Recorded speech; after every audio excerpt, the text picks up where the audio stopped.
રાષ્ટ્રીય સ્વયંસેવક સંઘ દ્વારા સંઘ શતાબ્દી વર્ષના અવસરે પાટણ નગરમાં વિજયાદશમી ઉત્સવ વિશેષ કાર્યક્રમ રૂપે ઉજવાયો. આ કાર્યક્રમનું આયોજન પ્રગતિ મેદાન ખાતે કરવામાં આવ્યું હતું. આ કાર્યક્રમમાં પાટણ નગરમાંથી પૂર્ણ ગણવેશમાં 850 સ્વયંસેવક બંધુ તેમજ સમાજ શક્તિ સ્વરૂપે ભાઈઓ અને બહેનો મળી કુલ 1550 ઉપસ્થિત રહેલ હતા. જેમાં કાર્યક્રમમાં ઉપસ્થિત સર્વે ભાઈઓ અને બહેનો દ્વારા શસ્ત્ર પૂજન કરવામાં આવ્યું.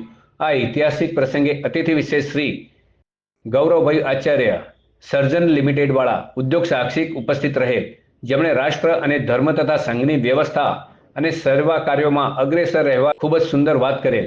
જ્યારે મુખ્ય વક્તા તરીકે યશવંતભાઈ ચૌધરી પશ્ચિમ ક્ષેત્ર સહકાર્યવાહક રહેલ છે, જેમણે વિજયાદશમી ઉત્સવ સંઘનો ઇતિહાસ, સંઘે કરેલ કાર્ય તથા સમાજમાં સંઘ વિશે વાત કરેલ તથા શતાબ્દી વર્ષ નિમિત્તે સંઘ દ્વારા પંચ પરિવર્તન દ્વારા સમાજ પરિવર્તન કરવા અંગે માર્ગદર્શન આપ્યું હતું. મંચસ્થ મહાનુભાવોનો પરિચય, સ્વાગત પ્રવચન તથા આભાર વિધિ પાટણ નગર કાર્યવાહ શ્રી મૌલિક પટેલ દ્વારા કરવામાં આવેલ. વધુમાં રાષ્ટ્રીય સેવિકા સમિતિની બહેનો દ્વારા પંચ પરિવર્તનના વિષય પર સુંદર મજાની રંગોળી બનાવવામાં આવી હતી અને કાર્યક્રમમાં સ્વયંસેવકો દ્વારા પ્રાત્યક્ષિક જેવા કે દંડના વિવિધ પ્રયોગો, સામૂહિક ક્ષમતા, વ્યાયામ, યોગ, યોગાસન તથા નિયુદ્ધ જેવા અલગ અલગ પ્રકારના કરવામાં આવ્યા હતા.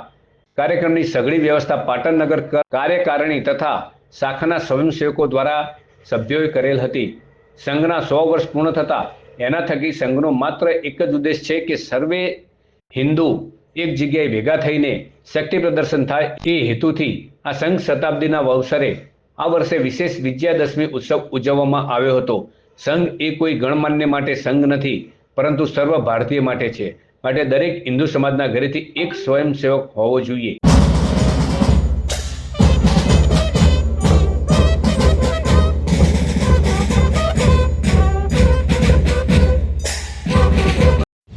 તો સમાજની અંદર કોઈ સંગઠન નહીં, પરંતુ સંપૂર્ણ સમાજનું સંગઠિત સ્વરૂપ એ સંઘની કલ્પના છે.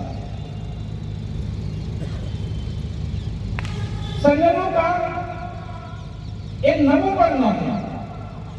ભારત જેવા રાષ્ટ્રમાં આપણે બધાએ ઇતિહાસમાં જાણીએ છીએ કે આ દેશ ઉપર અલગ અલગ સમય અલગ અલગ આક્રમણો થયા.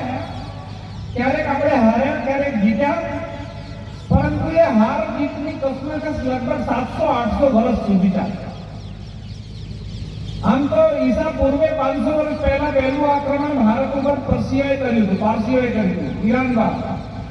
એમાં એ પરાજિત થયા. ત્યાર પછી ગ્રીક, હોણ, શાક, યવન, અંગ્રેજ એમ આક્રમણો દોર ચાલતો રહ્યો.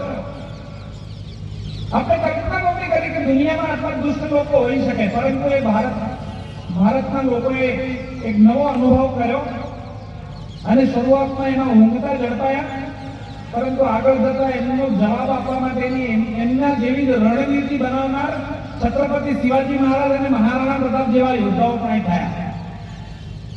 અને સ્થિતિ એ બની કે જ્યારે આ બ્રિટિશરો ભારતમાં આવ્યા એ પહેલા જસ્ટ એના પૂર્વે 23 પ્રદેશો હતા. 23 પ્રદેશો, એમાંથી 22 પ્રદેશોમાં હિન્દુ રાજા હતા. એકમાત્ર દિલ્હી, એની આજુબાજુનો વિસ્તાર એ કેવળ મુસ્લિમ બાદશાહ પાસે હતો.